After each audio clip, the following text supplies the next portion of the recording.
오늘은 주시는 신명기 말씀 통해서 마지막 한 방울까지 이라는 제목으로 하나님의 말씀을 증거하려고 하는데요. 오늘 설교는 단순히 이 신명기서를 강해하는 그와 같은 개념에서의 설교가 아닐 거예요. 그렇기 때문에 오늘 신명기서에 대한 간략한 강해를 여러분들에게 해드리겠지만 그것 자체가 오늘 설교의 주된 포인트였다라고 생각하지 마시고요, 그와 같은 강해를 통해 전반적으로 우리들에게 주시고자 하는 그 메시지의 주된 목적을 여러분이 잘 캐치하셔서 오늘 말씀을 들어주셨으면 좋겠습니다. 지난주에 한 배우 겸 개그맨인 분의 강의를 듣게 되었거든요. 그렇게 대단한 지식 전달이 있지도 않았고요, 배우나 개그맨이기 때문에 어떤 학문을 연구하거나 공부한 사람은 아니잖아요. 그러니까 그렇게 대단한 깊이 있는 지식을 전달할 수도 없었겠죠. 또한 그렇게 언변이 뛰어나서 청중을 압도하는 그런 강의는 결코 아니었던 것 같아요. 그럼에도 불구하고 그 강의를 짧게 들으면서 잔잔한 감동과 더불어 여러 가지 생각을 하는 시간이 마련되어지는 강의의 시간이었는데요, 그는 결혼한 지 얼마 안 된 이 신혼 부부인데요, 그 사람의 아내가 그 남편인 이분과 식사하는 것을 참으로 좋아한다라고 이야기하더라고요. 그러면서 그렇게 좋아하는 이유가 뭐냐면 아내가 해준 요리에 대해서 자기는 크게 감동하고 반응하며, 심지어는 그 음식의 재료라든가 그 음식을 어떻게 만들었는지에 대한 그 방법까지도 자세히 묻고 칭찬하기 때문이다라고 이야기하더라고요.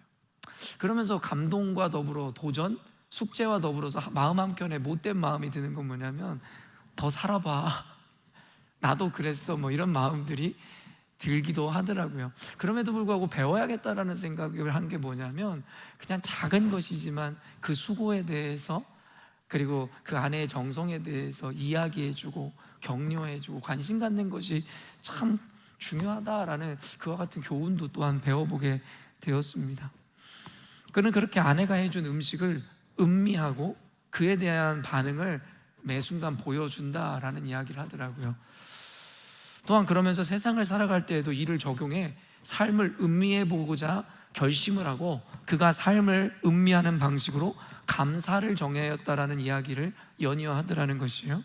그래서 삶의 작은 부분 그저 쉽게 지나칠 수 있는 모든 것에 대한 감사를 기록하기 시작했다 그러는 거예요.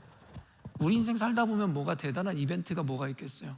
뭐가 참 감사하다, 이럴 만한 일들이 여러분 얼마나 일어나요?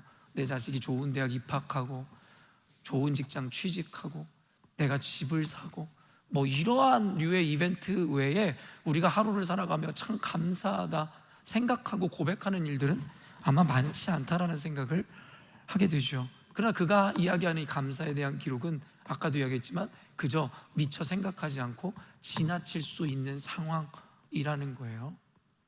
그러면서 그가 얘기한 것이 속내에 났었던 작은 상처가 아물게 되는 그 순간도 감사하다라고 기록하는 거예요. 그러면서 이와 같은 감사의 기록이 그의 삶에 지대한 영향을 끼치기 시작했다라고 이야기를 하며 강의를 이어가는데요, 이와 같은 강의를 통해 여러 가지 생각, 또 오늘 설교와 더불어서 많은 묵상을 해보게 되었더랬지 싶습니다. 여러분, 그러면서 그가 사용했던 단어 중에 제일 뇌리에 남는 단어가 뭐였냐면 음미라는 거였어요. 은미가 아니라 음미. 뭔가 이런 얘기하면 뜨끔하잖아요. 순간 나부나. 음미라는 이 단어가 너무 와닿는, 사실 모두가 알고 있는 단어지만 쉽게 사용하는 단어는 아니잖아요. 음미하다, 이 단어가 갖고 있는 사전적 의미가 뭐냐면 시가를 읊조리며 그 맛을 감상하다. 그런데 이 두 번째 이 의미가 더 우리한테는 익숙한 것 같아요. 보편적으로 어떤 사물 또는 개념의 속 내용을 새겨서 느끼거나 생각하다, 이게 사전적 의미에서의 음미하다라는 동사에 대한 이 해석입니다. 그는 그 음식을 먹으면서도 그 맛을 음미한다는 거죠. 그 맛에 담겨져 있는, 그리고 그 재료들, 그리고 그 의미들, 아내의 마음들을 음미한다라는 개념이었을 겁니다. 그러면서 삶을 음미한다, 삶의 매 순간에 그냥 지나칠 수 있는 그 상황들과 순간들도 그저 허투루 여기는 것이 아니라 매 순간을 깊이 새기고 생각해 본다, 마음에 새겨 본다. 그 음미하다라는 그 동사 혹은 음미라는 이 표현이 제 마음 가운데 와 닿았습니다. 저는 그 개그맨이 했던 것처럼 개인적으로 이 삶을 음미하는 방식이 감사라는 표현도 좋지만, 감사라는 것도 좋지만, 저는 이렇게 적용해 보았는데요, 삶의 방향성과 목적을 음미해야 한다. 우리는 어떤 목적과 목표를 위해 열심히 살아가는 존재라고 저는 생각합니다. 하다못해 내 집 하나 마련하기 위해서 오늘도 열심히 수고로 이 돈을 번다, 그것도 하나의 목표라고 할 수 있겠죠. 혹은 내 가정이 행복한 것, 그것은 목표라기보다 목적이라고 할 수 있을 것 같습니다. 그런 목적과 목표를 가지고 열심히 살아가는 이들이 있을 겁니다. 그러나 여러분 생각해 보세요. 어느 순간인가 그 목적과 목표가 희미해져 가는 거죠. 결혼을 처음 했을 때, 아이가 처음 태어났을 때, 아니면 내가 어떤 직장에 들어갔을 때, 이런 목적과 목표를 마음에 새기고 한번 열심히 살아가 보리라, 이 삶을 이겨내 보리라. 그럼 어느 순간인가 그 목적과 목표는 희미해져 가고 기계적이고 반복되어지는 무의미한 삶과 일상이 반복되기 시작하죠. 돈을 열심히 벌어보겠노라고 다짐하며 나아갔던 순간은 온데간데 사라지고 그냥 돈을 버는 기계와 같은 일상에 어느 순간인가 그저 반복을 이루는 나를 발견하며 현타가 오기도 하는 것이겠죠. 어떤 누군가의 이야기가 아니라 우리 모두의 이야기이지 않을까라는 생각을 합니다. 그러다 보니 행복이라는, 그리고 더 나아가 만족과 감사라는 느낌을 전혀 받지 못하는 거죠. 그저 기계와 같이 기계적인 삶의 반복이 무슨 행복이나 만족, 감사를 우리 가운데 이루어내겠냐라는 겁니다. 무엇보다 인생에 정확한 좌표나 목적이 없으니 뭔가 불안한 거예요. 그리고 허무하고, 그리고 공허하고. 여러분 모두가 느끼는 그런 감정 아닙니까? 순간에 어떤 이벤트로 인해서 순간 흥분하고 희열을 느끼고 감동도 받고 감사도 하지만 어느 순간인가 그것이 일상이 되는 순간, 그리고 반복이 되는 순간, 그 기쁨과 희열은 온데간데 없이 사라지고 불안하고 허무하고 공허하며 뭔가 마음 한켠에 불편함을 느끼기 시작하죠. 근데 그때에도 우리는 깨닫지 못하고 또 다른 높은 설정 혹은 말 그대로 채찍질하여 자기를 괴롭히죠. 그래봤자 그 목적이 이루어지는 순간, 또 그 목적이 일상이 되는 순간 우리는 또 무너져 공허감과 고독감을 느끼게 된다라는 겁니다.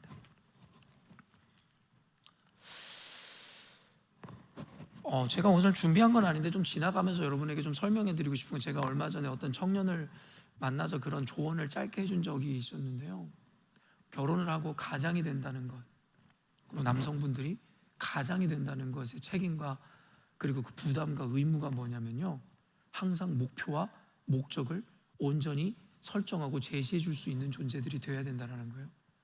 가장들이 길을 잃고 목적과 목표가 없는 삶을 살게 되잖아요. 그럼 아내와 아이들은 불안해하기 시작합니다. 생물학적으로 하나님께서는 인간을 그렇게 지으셨어요. 그래서 남편이 누릴 수 있는 특권도 많이 있죠. 그러나 그 특권이 있다는 것은 그에 대한 책임이 늘 동반된다는 것이고, 그 책임이란 건 뭐냐면 뚜렷한 목적의식과 목표의식이 있어 가정을 불안하게 하지 않을 책임이 있는 겁니다. 근데 그 남편이 목적과 목표를 잃어버리고 명확성을 잃어버리는 순간 아내와 자녀들은 갈 길을 잃어버리고 그 마음에 어려서부터 불안감이 생성되기 시작합니다. 그렇기 때문에 가장인 형제 여러분, 저에게도 하는 이야기지만 돈을 많이 벌어오는 게 중요한 게 아닙니다. 돈이 없어도 목적과 목표만 뚜렷하다면 견디고 이겨낼 수 있습니다.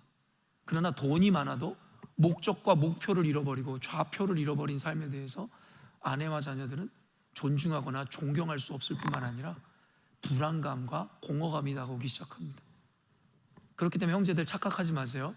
내가 돈 벌어다 줬잖아. 끝이 아니에요. 돈을 벌어다 주는 건 많은 나의 듀티 중에 한 가지일 뿐입니다. 그래놓고 그걸로 할 일 다 했다고 생각하고 집에 가서도 손발을 모두 놔버리고 모든 책임 전가를 아내와 자녀들에게 넘기는 무책임하고 어리석은 남편 되지 마십시오. 이건 저에 대한 이야기입니다. 제가 어느 순간에 제 아내를 대하는 태도가 그런 것 같아요. 반성합니다. 우리 함께 반성해야 합니다.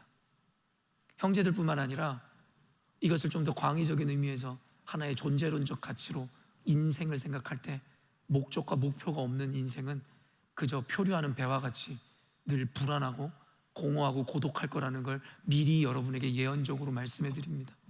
그러나 안다고 되는 것이 아니라 알아도 여전히 목적과 목표를 향해 나아가지 못하는 삶은 여전히도 스스로 매트릭스의 헛된 삶을, 거짓을 선택하는 그 어리석은 자와 같이 진실을 외면한 채로 스스로의 착각과 교만에 빠져 어리석음을 향해 나아갈 수밖에 없을 겁니다.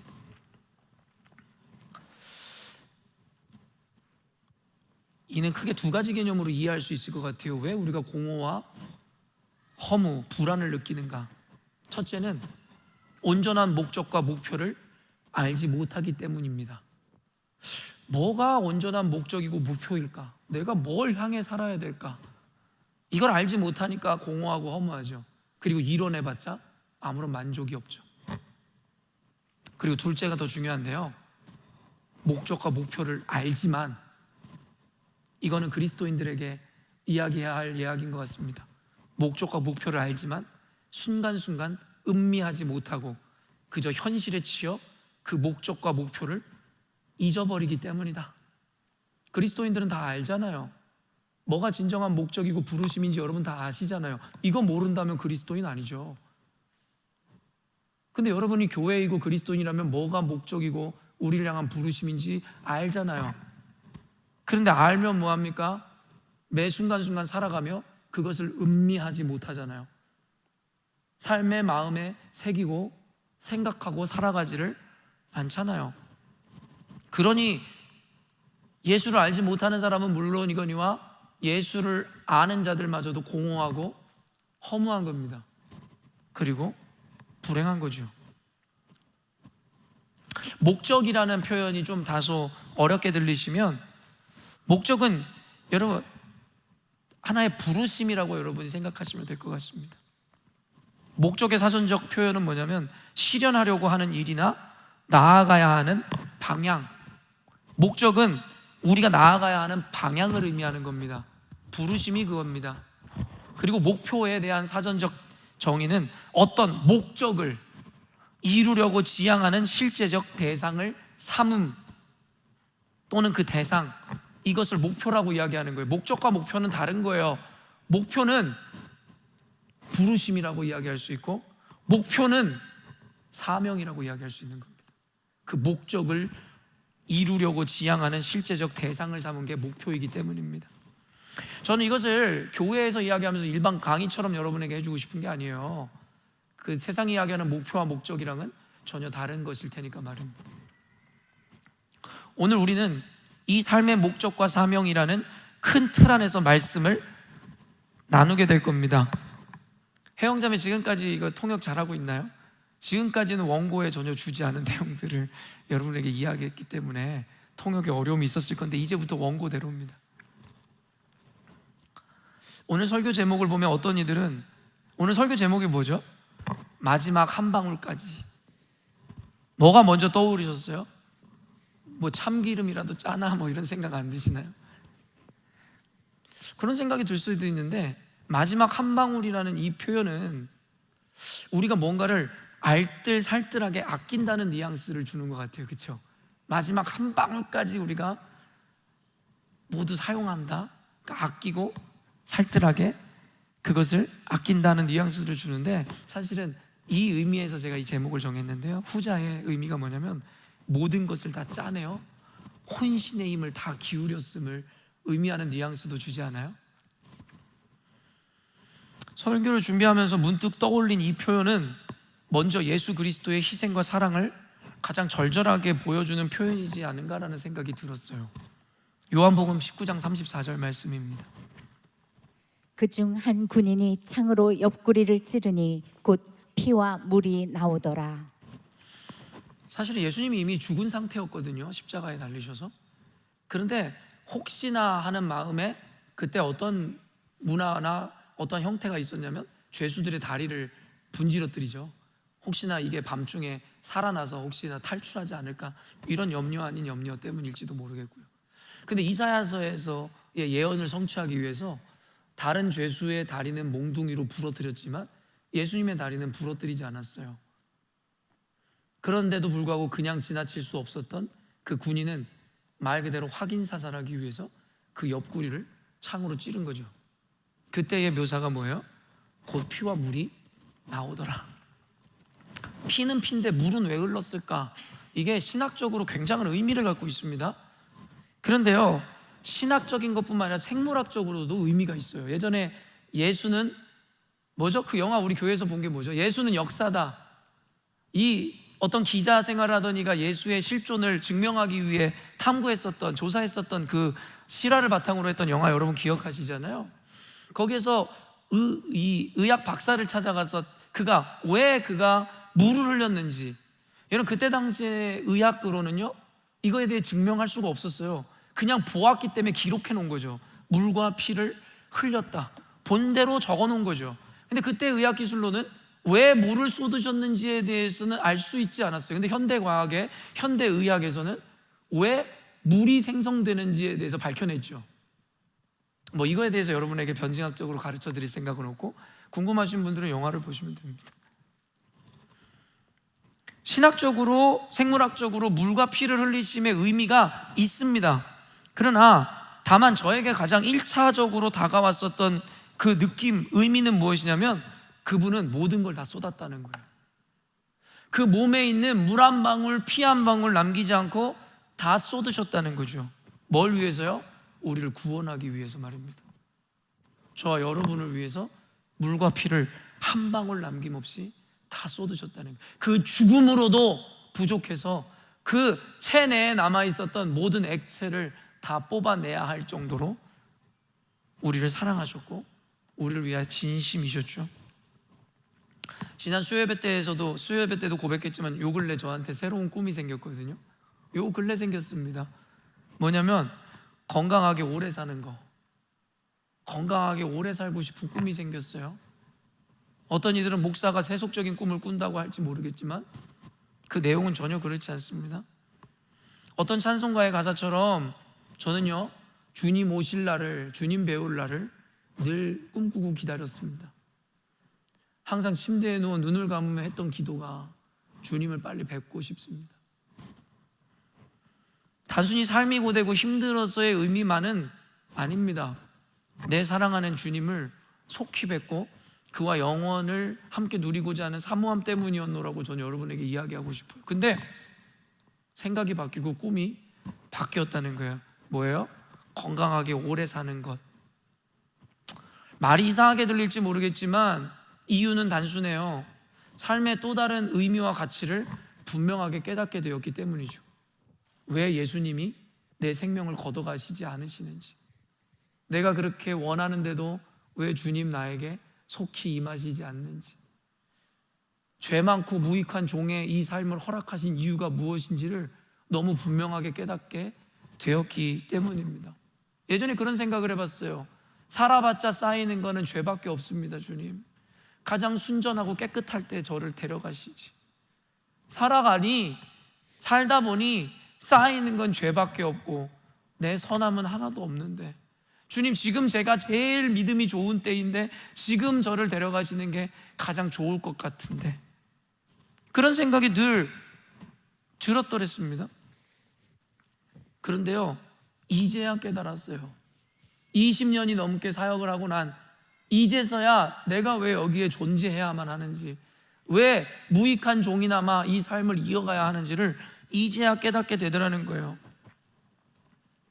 언젠가도 여러분들에게 이야기했지만 열린문교회를 목회하면서 언젠가 차 안에서 했던 기도, 눈물 흘리면서 기도했던 기억이 나요. 너무 힘들고 서럽고 억울해서 하나님 앞에 원망 아닌 원망, 푸념 아닌 푸념을 한 적이 있었어요.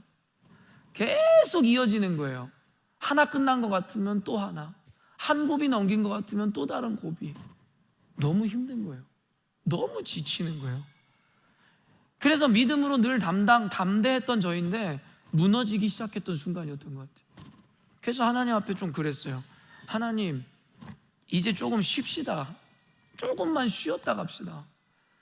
축구도 그렇고 야구도 그렇고 농구도 그렇고 열심히 치열하게 싸우다 보면 중간에 쉬는 시간도 있던데 저도 좀 쉬어야 되지 않아요?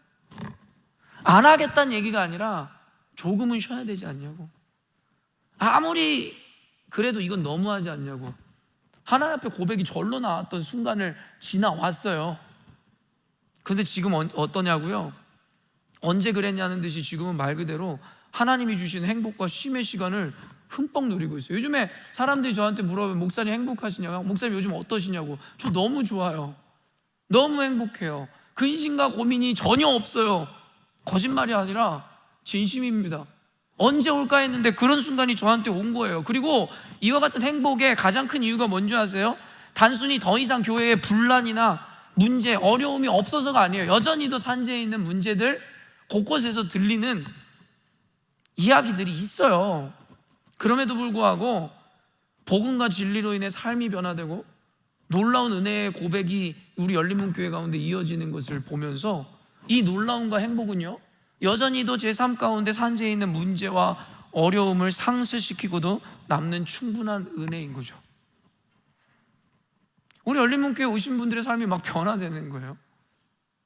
예수를 믿지 않던 사람이 교회 와서 예수 그리스도를 구주로 영접하는 거예요. 여러분, 이전에는 설교를 하든 어떤 집회를 인도하든 늘 큰 부담과 책임감이 저를 짓눌렀어요. 앞에서는 여러분 담대하게 설교하고 담대하게 사역하는 것 같지만 그 내면의 책임감이 저를 얼마나 괴롭혔는지 몰라요. 어떤 책임감이었는지 아세요? 사람들을 변화시켜야 되는데, 저 사람들이 모두 은혜를 받고 돌아가야 되는데, 그러다가 집회가 혹 은혜가 없다라는 스스로의 생각이 있으면 스스로를 정죄하는 거예요. 너 때문에 그런다고. 네가 죄가 많아서, 네가 거룩하지 못해서, 네가 온전하지 못해서, 능력이 없어서 교회의 성도들이 은혜를 받지 못하는 거라고. 아니라고 끊임없이 떨어쳐내려고 해도 잘못된 제안의 책임감이 저를 너무 짓누르는 거죠. 그런데 어느 순간인가 머리가 아닌 가슴으로 분명하게 깨닫게 되고 인정하게 되는 거죠. 결국엔 사람들의 변화는, 이와 같은 놀라운 은혜는, 그리고 그것을 허락하는 주체는 내가 아니었구나. 그것은 복음이며 하나님의 말씀이었구나. 여러분, 그때 무한한 자유가 임하기 시작하더라고요. 이제 곧 옷섬 집회 또 다가오잖아요. 예전 같았으면 지금부터 마음이 힘들었어요. 내가 어떻게 해야 되지? 내가 어떻게 살아야 되지? 내가 금욕을 해야 되나? 딴 생각하지 말아야 되나? 근데요, 지금 너무 자유해요. 그러다 보니 어떤지 아세요? 너무 기다려지죠. 여러분은 어떤 마음으로 매달 한 번 있는 옷섬 집회를 찾는지 모르겠지만 저는 오기 전부터 설레고 기대가 돼요. 하나님 이번에 어떠한 기적으로, 어떠한 은혜로 우리 가운데 역사하시고 어떤 믿음의 고백을 하게 하실까. 그러면서 꿈을 꾸게 된 거예요. 뭐예요? 하나님이 부족하고 연약한 나를 여전히 이 땅에 남겨두신 이유, 그리고 나를 통해 당신의 꿈을 이루어 가신다라는 걸 깨닫는 거죠. 하나님이 부르시는 그날까지 복음을 전하고 말씀을 가르쳐야 된다. 왜냐하면 그들에게 그들의 삶을 변화시키는 건 복음이고 말씀이니까.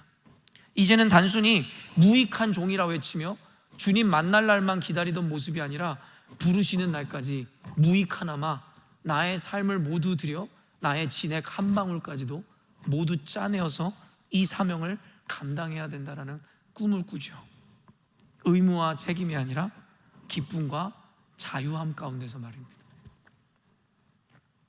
이 꿈과 더불어서 이런 생각을 해봤어요. 가장 가치로운 인생은 어떤 인생일까? 여러분도 종종 생각해 보실 거 아니에요? 가장 가치로운 인생, 이거를 좀 더 개념적으로 철학적으로 접근해서 생각해 본다면 가장 가치로운 인생이라 하면 그 존재의 목적에 맞게 알차게 쓰여진 삶이라고 이야기하고 싶은 거예요. 세상에 존재학적으로나 형이사학적으로 접근해 보면요, 세상에 존재하는 모든 것에는 목적이 있잖아요. 그러면 그 목적을 가지고 존재하는 모든 것에 진정한 가치가 뭐겠어요? 당연히 그 목적을 다 이루어내는 것, 그리고 무엇보다 알차게 쓰여진 삶. 전 이 표현이 왜 이렇게 좋은지 모르겠어요. 알차게 쓰여진 삶. 어떤 이들은 그런 이야기 하더라고요. 초나 연필을 보면서 애처롭고 쓸쓸하다는 거예요. 초를 켜놓고 조금씩 촛농이 녹아 초가 사라지는 걸 보면서 쓸쓸하다, 애처롭다. 어떤 이들은 연필을 사용하면서 조금씩 몽땅 연필이 되고 사라지는 걸 보면서 애처롭고 쓸쓸하다. 저게 우리의 인생 같아서 외롭다. 이런 이야기를 하는 사람이 있는지 모르겠지만 저는 연필이나 초를 보면요 이런 생각을 해요. 찬란하고 아름답다. 왜 그런 줄 아십니까? 그들은 그들의 목적, 존재의 목적에 맞게 완전히 다 사용되었기 때문입니다. 아름답지 않아요? 우리는 이와 같이 조금은 역설적 사고와 정의를 할 수 있어야 된다고 생각해요. 보여지는 것이 전부가 아닙니다. 그 이면에 담겨져 있는 그 의미를 우리가 안다면 그거에 대한 평가와 해석도 달라질 겁니다. 다시 한번 이야기하지만 존재론 혹은 형이사각의 개념에서 형이사각이나 존재론이나 비슷하고 같은 말까지는 아닌데요, 비슷하다고 여러분은 생각하시면 충분합니다. 그 개념에서 존재의 참 행복과 가치를 논하면 결국 그 존재의 목적을 온전히 이루어내는 것이 행복이고 참된 가치라고 철학자들 모두가 입을 모아요. 종교를 불문하고요, 모든 철학자들, 조금 사고가 있는 철학자들은요 결국엔 존재의 목적에 맞게 그 목적을 이룬 삶이 가장 가치롭다. 다만 뭐가 차이인 줄 아십니까? 그들은 이 정의는 내렸어요, 존재론적으로. 그러나 그 목적과 목표가 뭔지를 몰라요. 그래서 왜 인간이 존재하는가 여전히도 그들은 씨름하죠. 그러나 우리 기독교는요 그것에 대한 답을 주었잖아요. 왜 존재하는가. 그러다면 그 행복을, 진정한 가치를 이루는 것은 전혀 어렵지 않아요. 그런데 안다고 되는 게 아니더라고요. 알미 삶으로 이어지는 건 안다고 되는 것이 아니더라고요. 그래서 신앙이 또 어려운 것이고요. 그런데도요 모르는 것보다 낫습니다. 그래서 가르치는 겁니다. 이 개념에 더 나아가 하나의 톱업 해볼게요. 여러분 이 개념을 또 기억하세요. 더 추가해보면 어떤 집사님이 종종 이런 표현을 자주 하시는데요, 꽃이 아름다운 이유는 영원하지 않기 때문이다. 얼마나 철학적이고 시적이고 역설적인 표현입니까? 꽃이 아름다운 이유는 영원하지 않기 때문이다. 우리는요 성공과 아름다움이라는 개념을 채워지고 영원한 가치로만 생각을 해요. 돈이 많아야지 성공이고 행복이지, 돈이 쓰여지고 없어지면 그걸 행복이라고 생각 안 하죠. 그와 같이 꽃이 아름다움을 생각할 때에 영원했다면 더 아름답지 않을까라고 생각하는 분이 계신지 모르겠지만 역설적으로 생각해 보자고요. 꽃이 우리들에게 그렇게 가치롭고 아름다운 이유는 영원하지 않으니까. 그렇게 그 꽃을 피우는 찰나의 한순간이 우리에게는 아름다움과 가치로 남는 겁니다. 참 공감이 가는 표현 아닙니까? 꽃이 만약에 사시사철 항상 피어 있다면 어쩌면 우리는 그 소중함과 가치 그리고 그 아름다움이 훨씬 반감되었는지도 모르죠. 왜요? 늘 있으니까. 부모의 사랑을, 일상의 감사를 우리가 사랑으로, 감사로 온전히 받아내지 못한가 비슷한 개념입니다. 늘 있으니까. 그리고 결국엔 잃어보고서야 감사와 사랑을 깨닫는 어리석은 존재, 후회하는 존재가 우리 아닙니까?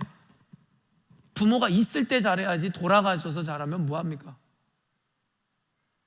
내 자녀들에게 있을 때 사랑을 고백해야지 언젠가 어떤 이유로 헤어지고 나서 이야기하면 뭐합니까? 아무것도 아닐 텐데요. 그럼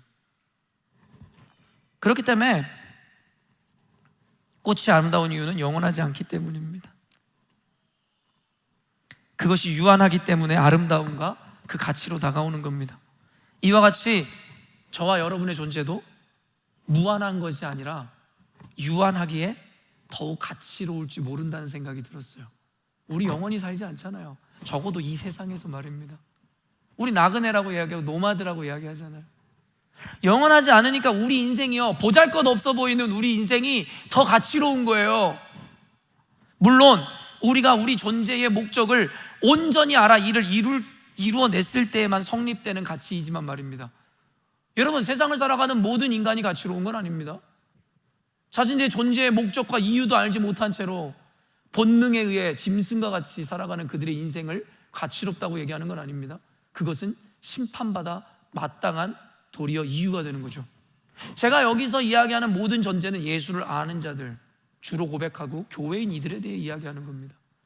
온전한 목적과 목표를 알아, 부르심과 사명을 알아, 무한한 것이 아니라 유한한 이 삶을 살아가는 우리의 인생이기 때문에 더욱 아름답고 가치롭다는 것이죠.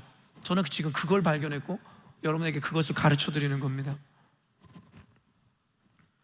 바로 하나님이 우리를 창조하시고 부르신 그 목적과 사명 말입니다.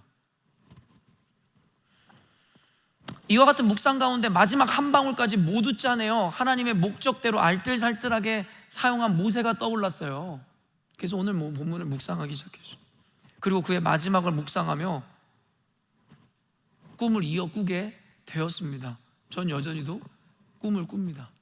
우리 열린문교회는 여기가 끝이 아니거든요. 가야 할 길이 멀거든요. 그래서 이어 꿈을 꿉니다. 모세의 삶을 여러분은 어떻게 표현할 수 있을까요? 그의 삶을 여러분 뭐라고 표현할 수 있을까요? 천당과 지옥을 왔다 갔다 했던 삶? 그렇게도 얘기할 수 있겠네요. 죽을 수밖에 없는 민족에서 태어나 우여곡절 끝에 애굽의 왕자가 되고, 그쵸? 거기서 여러분 어떻게 보면은 영원한 행복을 누릴 수 있을 거라 생각했지만 다소 억울할 수 있는 이유로 인해서 40년의 광야 생활을 했으니까 말입니다. 스펙타클하고 다이나믹한 삶이라고 정의할 수도 있겠죠. 정말 흥미진진한 영화 같은 삶이었다라고도 할 수 있을 것 같습니다. 실제로 그래서 그의 삶이 영화화 되잖아요. 모든 성경의 인물이 영화화 되지 않는데 얼마나 스펙타클하고 흥미진진하고 다이내믹했으면 모세에 대해서 애니메이션 영화로 만든 그와 같은 작품들이 너무나 많죠. 성경은 그의 수명을 120년이었다라고 분명하게 보여주죠. 7절 말씀입니다. 모세가 죽을 때 나이 120세였으나 그의 눈이 흐리지 아니하였고 기력이 쇠하지 아니하였더라. 아까도 얘기했지만 우리가 모세의 삶을 크게 세 등분할 수 있거든요. 애굽에서 왕자로 40년, 미디안 광야에서의 목자로서 40년, 그리고 출애굽한 이스라엘 백성과 함께 가나안을 향한 여정 40년. 그래서 도합이 총 120년입니다. 그의 인생을 크게 이렇게 세 단락으로 나눌 수 있는데요. 우리가 인생 스토리를 이야기할 때 그런데요, 이와 같은 천국과 지옥을 오가는 삶의 순간이 있겠으나 여러분 적어도 마지막은 긍정과 성공의 결말을 이야기하죠. 그렇죠? 우리 인생을 다 이야기할 때에 그래 내 삶에 우여곡절이 있었지만 내 마지막엔 이러이러했다, 이래서 뭐 어떻다 라는 긍정적이고 좋은 이야기들로 마무리를 하잖아요. 영화도 대부분 요즘에는 또 그렇지 않지만 해피엔딩이 전형적인 영화의 결말이잖아요. 모두가 원하고 소망하는 일이니까 말입니다. 그런데요, 안타깝게도 모세는요 그렇게 고생을 하고도 마지막에 그렇게 꿈꾸던 가나안 땅, 약속의 땅으로 입성하지를 못했습니다. 그리고 이야기가 끝이 납니다. 실패한 인생이죠. 그렇게 염원하고 꿈꾸고 목표했던 삶을 이루지 못했으니까 말입니다. 말 그대로 개고생만 한 거죠. 그것도 그렇게 꿈꾸던 가나안 땅을 목전에 두고 눈앞에 두고 말입니다. 1절에서 4절까지의 말씀인데요, 읽어볼까요? 모세가 모압 평지에서 느보산에 올라가 여리고 맞은편 비스가 산 꼭대기에 이르매 여호와께서 길르앗 온 땅을 단까지 보이시고 또 온 납달리와 에브라임과 므낫세의 땅과 서해까지의 유다 온 땅과 네겝과 종려나무의 성읍 여리고 골짜기 평지를 소알까지 보이시고 여호와께서 그에게 이르시되 이는 내가 아브라함과 이삭과 야곱에게 맹세하여 그의 후손에게 주리라 한 땅이라. 내가 내 눈으로 보게 하였거니와 너는 그리로 건너가지 못하리라 하시매. 여러분, 신명기 마지막 장에 등장하는 마지막 내러티브예요. 이 얼마나 잔인한 장면입니까? 말년의 모세를 하나님께서 느보산에 올라가게 하시는 거예요. 그러면서 그가 그렇게 염원했었던 가나안 땅을 그가 보게 하시더라는 거예요. 그러면서 대부분의 인물이 이렇지 않거든요. 그 마지막 장면을 너무 잔인하게 묘사해줘요. 이제 요단강만 건너면 되는 땅이거든요. 근데 지형을 모두 살펴보게 하는 장면을 성경에 그대로 기록하고 있잖아요. 여러분, 우리가 보통 이런 거를 자랑한다 그러지 않아요? 때로는 놀리려고 할 때 쇼업 한다 그러잖아요. 남한테 뭔가를 막 보여주고 이거 자랑하려고 그러는 거잖아요. 혹은 남 놀릴 때, 제가 어렸을 때 그런 거 많이 했는데 지금도 제가 너무 잘 놀리잖아요, 성도들을. 랄랄랄라 이거 먹고 싶지 그러면서. 근데 안 줘. 여러분, 이렇게 보여주는 것 우리 놀리고 변죽 놀리는 거 아닙니까? 근데 지금 하나님이 지금 모세한테 그 짓을 하시는 것 같다니까요. 이제 죽음을 앞두고 있는 사람한테 그렇게 평생을 소망했던 가나안 땅의 입성을 눈앞에 두고 죽음을 맞이해야 되는 그에게 그걸 막 보여주면서 너는 못 가지, 넌 못 가, 갈 수 없어. 그게 얼마나 잔인하냐는 거예요. 거기다 여러분, 더 비참한 게 뭔지 아세요? 더 안타까운 건 모세가 힘이 없거나 기력이 딸려서 못 가는 게 아니었다라는 거예요. 이 장면도 잔인해요. 굳이 그렇게 묘사해 놓을 필요가 없었잖아요. 근데 여러분, 모세가 뭐라고 이야기하는 거예요? 아직 기력이 쇠하지 않았다는 거예요. 눈도 말짱했다라는 거예요. 눈을 말짱하게 두시면 도리어 하나님께서 가나안 땅을 보게 하시려고 그에게 주신 저주와 같이 느껴지는 순간입니다. 주지도 않을 거면서, 들어가지도 못하게 할 거면서 왜 기력이 넘치게 하셨냐는 거예요. 앞서 읽은 8절 말씀에 그 나이 120세였으나 여전히 눈은 흐리지 않고 기력은 쇠하지 아니하였다.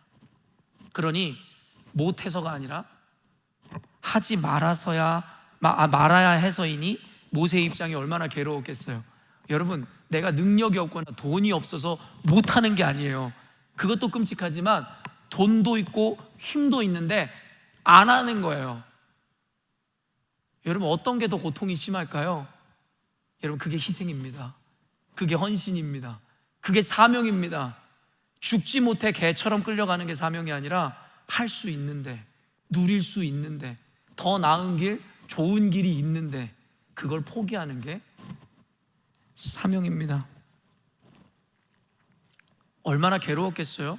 결국 그가 이와 같은 상황을 맞이한 이유는 사실은 하나님의 불의 때문이 아니라 첫째로는 그의 죄로 인해서잖아요. 민수기 20장 11절 12절 제가 읽어드릴게요. 모세가 그의 손을 들어 그의 지팡이로 반석을 2번 치니 물이 많이 솟아나므로 회중과 그들의 짐승이 마시니라. 여호와께서 모세와 아론에게 이르시되 너희가 나를 믿지 아니하고, 여기서 중요한 게 뭐냐면 반석을 2번 친 행위가 중요한 게 아니에요. 결국엔 그 안에는 하나님을 향한 불신앙이 있었다라고 분명히 지적하죠. 그래서 오해하지 마세요. 옹졸하게 모세가 반석 2번 쳤다고 주님이 이런 끔찍한 저주를 준다고? 아니요. 그 가운데는 일단 불신앙과 더불어 자기를 높이고자 하는 마음이 있었죠. 언젠가도 설교했습니다. 이스라엘 자손의 목전에서 내 거룩함을 나타내지 아니한 고로 너희는 이 회중을 내가 그들에게 준 땅으로 인도하여 드리지 못하리라 하시니라. 그래서 1세대 이스라엘은 모두 가나안 땅에 못 들어갑니다. 모세와 더불어서. 단순히 반석을 2번 친 행위 때문이 아니라 그의 믿음과 태도의 문제였음을 성경은 분명하게 드러냅니다. 그러나 여기에 대해서 설교를 이미 했었고 앞으로 할 것이기 때문에 넘겨버리고요, 이와 같이 단순히 성경에 분명히 드러난 원인과 이유뿐만 아니라 모세 스토리의 전체 맥락 안에서 모세에게 주어진 저는 사명에 주목해서 좀 이 본문을 해석해 보고 싶은 거예요. 신명기는 여러분 모세 오경 중에 한 책으로서 모세의 고별설교라고 할 수 있는 책입니다. 모세의 고별설교. 출애굽 2세대 이스라엘을 가나안 땅으로 보내며 하나님 앞에서 반드시 지켜야 하는 당부들, 유언들을 남기는 책이 신명기예요. 그러니까 어떤 내용을 담고 있겠어요? 가장 중요한 핵심, 내 자녀들에게 주는 메시지잖아요. 아마도 자신과 1세대 이스라엘의 실수와 시행착오를 통해 깨닫고 배운 뼈에 새겨진 교훈들이었을 거예요. 그렇죠? 자신들의 죄, 시행착오, 황금 송아지를 만들고 만나와 메추라기를 창고에 쌓아두었을 때 있었던 일들, 그와 같은 실수들과 죄악들이 뼈에 새겨지고, 심지어는 모세와 그와 함께한 세대들은 가나안 땅에 들어가지 못하는 결과를 맞이하며 가슴 아파 그 아이들 너희들은 그렇게 되지 말라는 교훈을 담고 있었을 것이 분명하죠. 그러니까는 반성의 마음과 더불어 사랑의 전심이 담겨 있을 거예요. 그리고 여러분, 이 신명기서의 메시지를 응축해서 한 단어로 표현해서 여러분에게 말씀해 드리면 그것은 바로 순종입니다. 순종입니다. 그 자녀들, 약속의 땅으로 들어갈 자녀들에게 너희들 순종해라. 그래서 너희들 말씀에 좌로나 우로나 치우치지 않고 순종하여 이를 지켜내면 너희들은 영원히 살려니와 순종하지 못하면 망하리라. 이게 여호수아까지 이어지는 말씀의 핵심이 되는 겁니다. 우리는 이와 같은 속담을 잘 알고 있죠. 100마디 말보다 한 번의 실천이 더 중요하다. 이는 사실 아무리 말이 많아도 그것이 실천되지 않으면 아무런 의미가 없다는 실천과 능동성을 강조하는 표현일 겁니다. 본래의 의미는 이걸 거예요. 네 아무리 말해봤자 실천으로 보여내지 않으면 아무 의미 없어. 그런데요, 저는 이 속담마저도 제 스스로가 해석해보는 건 뭐냐면, 그러나 이를 누군가를 가르치거나 보여줘야 하는 입장의 사람의 컨텍스트에 맞춰 재해석해보면 아무리 말로 설명하고 가르쳐도 내가 몸소 보여주는 것이 훨씬 중요하다라고 해석할 수 있지 않을까요? 자녀들에게, 여러분에게 100마디 1000마디 잔소리를 해보세요. 말 그대로 잔소리입니다. 그런데요, 아이들에게 가장 좋은 교훈이 뭔지 아세요? 여러분이 한번 보여주는 겁니다. 주님을 사랑해라, 주님을 위해 헌신해라, 말로 골백 번 한다고 능력이 있는 게 아니라 여러분 한 번의 실천으로 보여주시면 아이들은 그걸 따라합니다. 근데 우리들은 지금까지 잔소리만 하는 거 아니에요? 아이들한테 성실하라고 이야기하면서 성실한 모습을 보여주지 못하는 우리의 모습은 아닐까요? 주님이 우리들에게 최고의 목적이 되신다라고 이야기하지만 자신의 삶에서는 다른 것이 우선순위가 되어진 삶을 살아갈 때에 그 아이들은요, 부모의 가르침대로 살아내는 게 아니라 도리어 괴리를 느끼고 교회를 떠나게 됩니다. 그게 오늘날의 많은 목사의 가정에서 일어나는 일입니다. 그래서 PK들이 망가지는 거예요. 설교는 멋지게 하면서 가정에서는 하나도 보여주지 못하는 그들의 모습. 목회자들의 이야기가 아니라 우리의 모습의 이야기여야겠죠. 모세가 가나안 땅에 입성하지 못함은 여러분 어떻게 보면 누군가가 말려서도 아니고 기력이 쇠하여서도 아닌 하나님의 말씀에 대한 순종과 더불어 그의 모습을 2세대 이스라엘에게 보여주고자 하는 사명과 그 목적 때문이었다라고 저는 확신합니다. 그렇지 않았다면 하나님이 이렇게 기록하실 일이 없으셨겠죠. 주님은 말씀으로 명령하셨고 너는 못 들어갈 거라고.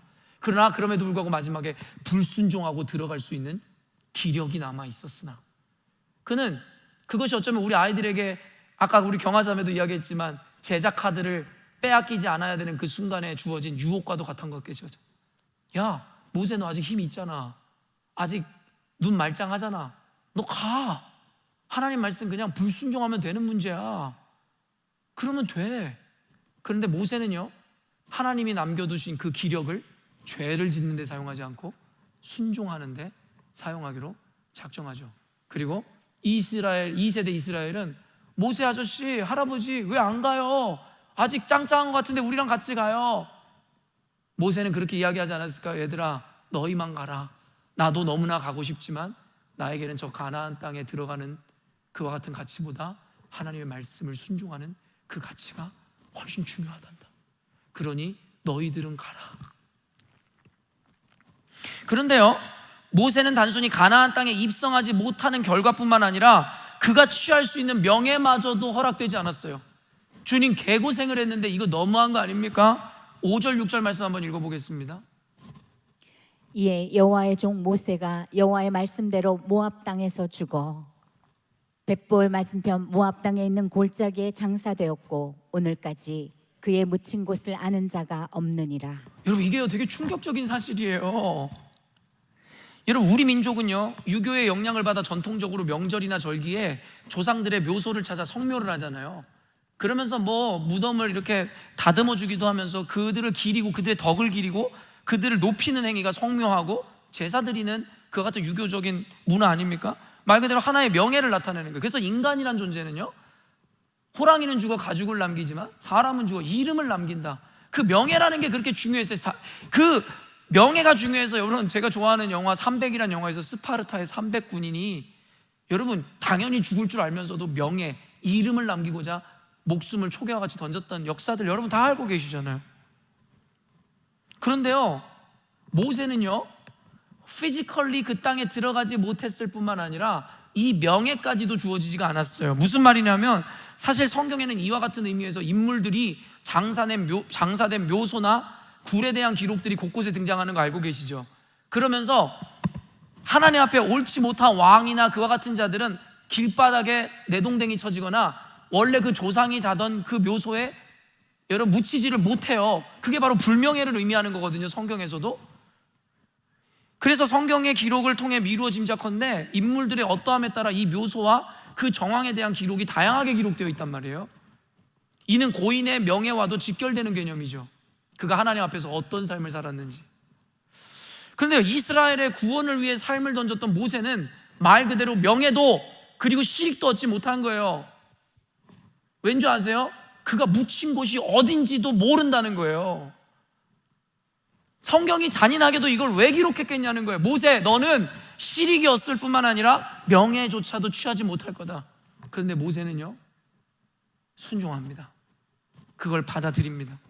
저는 순종의 아이콘인 예수 그리스도의 모습과 오버랩이 되는 장면 같았어요. 사도행전 8장 32절 말씀입니다. 읽는 성경 구절은 이것이니 일러스되 그가 도살자에게로 그는 양과 같이 끌려갔고 털 깎는 자 앞에 있는 어린 양이 조용함과 같이 그의 입을 열지 아니하였도다. 여러분, 이 장면 자체가 빌립이 이사야서를 읽고 있던 에티오피아의 내시였던 자를 만나 이사야 말씀을 해석해 주는 장면인 거 알고 계시잖아요.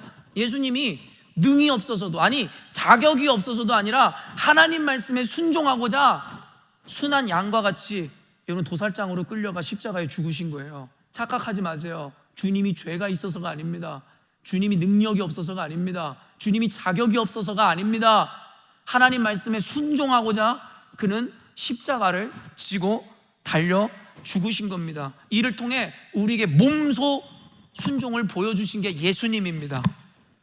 여타 종교와 다른 게 뭔지 아세요? 다른 신들은 나를 숭배하라, 그럼 너희들이 잘 될 것이다 라고 이야기하며 숭배를 강요하지만 예수님은 우리를 섬기기 위해 오셨고 성육신 하셔서 직접 보여주셨어요. 돌격 앞으로가 아니라 나를 따르라 라는 리더십을 보여주셨어요. 스스로가 직접 순종함으로 말미암아서 말입니다. 모세는 바로 이와 같은 예수 그리스도의 그림자라고 저는 생각합니다. 이 순종의 의미에 있어서 말입니다.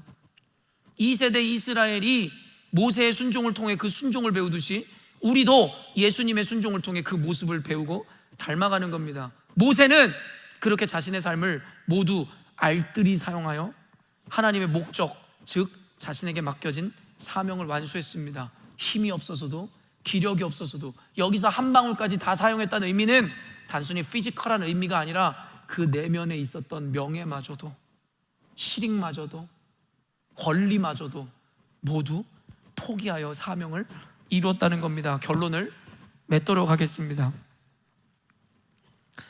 아까도 서원에도 이야기했지만 오늘 메시지의 핵심은 단순히 순종에 대한 메시지가 아니었어요. 이 순종이라는 것은 모세에게 맡겨진 사명이었고 그 사명을 이루기 위해 자신의 모든 진액 한 방울까지도 흘려 보내주었던 모세의 모습을 여러분에게 착안하여 비유로 들어드린 거예요.